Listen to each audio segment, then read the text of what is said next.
Assalamualaikum warahmatullahi wabarakatuh. Salam sejahtera bagi kita semua. Semoga Tuhan Yang Maha Esa memberikan kita rahmat dan nikmatnya agar kita bisa menjalankan hidup di dunia ini dengan tentram, aman, dan damai menurut syariat agama. Baiklah kawan-kawan semuanya, pada kesempatan kali ini izinkan saya untuk mempresentasikan praktikum saya, yaitu dengan mata kuliah keanekaragaman hewan tentang praktikum 3 film. Baiklah, apa saja 3 film itu? Kita akan membahas satu persatu di video kali ini. Baiklah kawan-kawan semuanya, langsung saja kita masuk ke film yang pertama, yaitu adalah film Porifera. Pengertian dari Porifera ini adalah hewan multiseluler yang paling sederhana karena hewan ini memiliki tubuh yang berpori. Ya kawan-kawan, ingat semuanya. Porifera ini ciri-cirinya yaitu adalah berpori-pori. Jadi Porifera ini sering dimanfaatkan oleh manusia untuk bahan baku pembuatan spons yang sering digunakan untuk perlengkapan mandi dan juga untuk spons sofa, tempat duduk motor dan tempat duduk mobil dan lain-lain sebagainya. Lanjut kita ke tema yang kedua, yaitu apa sih ciri-ciri dari Porifera? Sudah saya sebutkan tadi, ciri-ciri khusus dari Porifera ini yaitu adalah berpori-pori. Jadi ukuran tubuh dari Porifera ini sangat beragam. Ada yang sebesar butiran beras dan ada yang diameternya itu sampai 2 meter. Ya. Jadi ukuran Porifera ini sangat beragam kawan-kawan semuanya. Ada yang berukuran beras, berukuran sebutir beras, dan ada yang sebesar hingga diameternya itu mencapai 2 meter.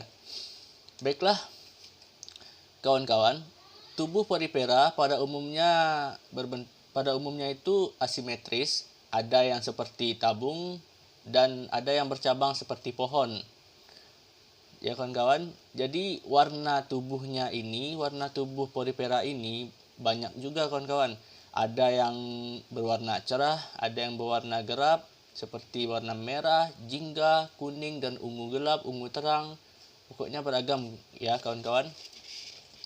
Dan struktur tubuh dari Porifera ini termasuk simpel karena Porifera termasuk kelompok protozoa karena ia belum membentuk jaringan dan organ sel.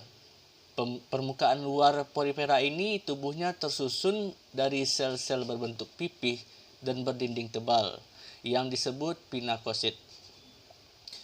Apa sih fungsi dari pinakosit ini? Pinakosit ini fungsinya sebagai pelindung. Jadi si struktur tubuh dari Porifera ini berbentuk pinakosit. Jadi pinakosit ini fungsinya sebagai pelindung diri mereka sendiri. Jadi di mana sih habitat Porifera ini? Ya, habitat Porifera ini dapat kita temukan di laut, dan tidak hanya di laut saja bisa kita temukan, karena lebih dari 150 spesies Porifera itu berada di air tawar. Ya kawan-kawan, jadi kita tidak, kalau mau ketemu spesies yang termasuk film Porifera, tidak harus kita ke laut karena ada 150 jenis lebih Porifera itu hidup di air tawar. Baiklah, dan ini dia macam-macam gambar dari Porifera tersebut, kawan-kawan bisa perhatikan. Lanjut kita kawan-kawan ke film yang kedua, yaitu film Plakozoa. Plakozoa ini pengertiannya adalah film hewan invertebrata yang memiliki struktur paling sederhana, sama seperti Porifera tadi. Dia mempunyai struktur tubuh yang sederhana. Dari struktur tubuhnya hampir sama dengan Porifera karena sama-sama sederhana. Mereka umumnya diklasifikasikan sebagai spesies tunggal. Ya, mereka umumnya diklasifikasikan sebagai spesies tunggal meskipun ada keberagaman genetik yang cukup sehingga mungkin ada lebih dari satu spesies dengan morfologi yang sama. Apa sih ciri-cirinya? Jadi ciri-ciri dari Placozoa itu hanya memiliki satu anggota, yaitu Trichoplak, yang merupakan hewan kecil berbentuk pipih dengan diameter 1 mm. Seperti amoeba, hewan ini tidak punya bentuk yang jelas. Perbentukan bawahnya agak cekung dan bagian atasnya rata. Tubuhnya terdiri dari lapisan luar epitel yang sederhana yang melingkupi lembaran sel-sel stellata yang menyerupai mesenchyme. Hewan yang lebih kompleks, sel-sel epitelnya mempunyai flagellum yang ia gunakan untuk merayap di dasar laut. Dari sini bisa kita tentukan di mana habitat filum Placozoa ini dapat kita temukan di laut. Apa satu spesiesnya? Spesies dari Placozoa ini salah satunya adalah amoeba. Amoeba adalah genus yang dimiliki protozoa yang merupakan eukariota uniseluler. Amoeba namanya berasal dari kata Yunani, yaitu amoibe yang berarti perubahan. Ada banyak spesies yang paling ekstensif dipelajari adalah amoeba proteus. Sebagian besar spesies yang sangat kecil dan tidak terlihat dengan mata telanjang. Jadi amoeba ini bisa kita lihat dengan mikroskop, tidak bisa kita lihat dengan mata kita sendiri. Baiklah, ini dia struktur tubuh dari amoeba, bisa teman-teman perhatikan. Baiklah teman-teman, kita lanjut ke filum yang ketiga, yaitu filum Cnidaria. Filum Cnidaria adalah filum yang terdiri dari lebih 10.000 spesies hewan sederhana yang hanya ditemukan di perairan. Jadi Cnidaria ini ditemukan hanya di perairan, kebanyakan di lingkungan laut. Dari sudut etimologi, kata Cnidaria berasal dari bahasa Yunani yaitu cnidos, yang berarti jarum penyengat. Ya. Kata asli dari Cnidaria ini adalah cnidos, yang berarti jarum penyengat. Apa sih spesies dari Cnidaria ini? Yaitu adalah ubur-ubur.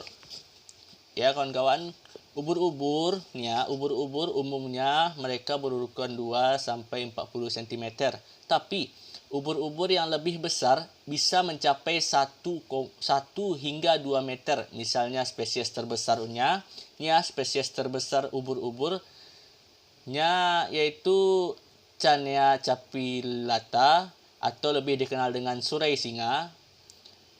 Ya kawan-kawan, jadi ukuran dari ubur-ubur ini bisa sampai 1 hingga 2 meter. Jadi ubur-ubur ini cukup beragam ya ukurannya. Jadi bentuk dasar tubuh si ubur-ubur ini, ubur-ubur dewasa memiliki 2 bentuk tubuh dasar, yaitu medusa yang dapat berenang bebas dan polip yang menempel pada substrat. Kedua bentuk tersebut memiliki simetri radial. Hewan ini tidak punya kepala dan mulut serta anusnya terletak di lubang yang sama. Sisi yang dekat, mulut disebut oral dan sebaliknya disebut aboral. Jadi sisi yang dekat dengan mulut itu disebut oral dan yang sebaliknya itu disebut aboral. Dan ubur-ubur memiliki tentakel yang dipenuhi nematotista di sisi-sisinya. Medusa memiliki mesoglea yang tebal dan elastis, sehingga medusa dapat meluncur di air dan bentuknya kembali seperti semula. Jadi kawan-kawan semuanya, bisa dapat kita simpulkan dari Cnidaria ini, ciri-ciri yang lebih spesifiknya dari Cnidaria ini adalah jarum.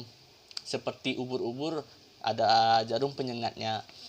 Dan inilah bentuk ubur-ubur, teman-teman pasti sudah biasa melihat ubur-ubur di film-film seperti SpongeBob, di kartunnya, dan bisa kawan-kawan searching di Google, banyak itu gambar-gambarnya, struktur tubuhnya, dan bagaimana kita pandai mencari di internet. Jadi kawan-kawan, sekianlah pembahasan 3 film ini. Semoga kita diberikan pemahaman yang cukup luas oleh Tuhan semesta alam, dan semoga berkah bagi saya dan juga berkah ilmunya bagi teman-teman. Jika ada kata-kata saya yang salah, saya mohon maaf, karena di sini kita belajar untuk saling menghargai dan belajar untuk pintar gitu. Karena tidak ada orang pintar itu yang malas. Orang pintar itu kebanyakan mau mencoba dan mau menanggung risiko. Jadi sekian dari saya. Jika ada kata-kata yang salah, saya mohon maaf. Wabillahi taufiq wal hidayah. Assalamualaikum warahmatullahi wabarakatuh.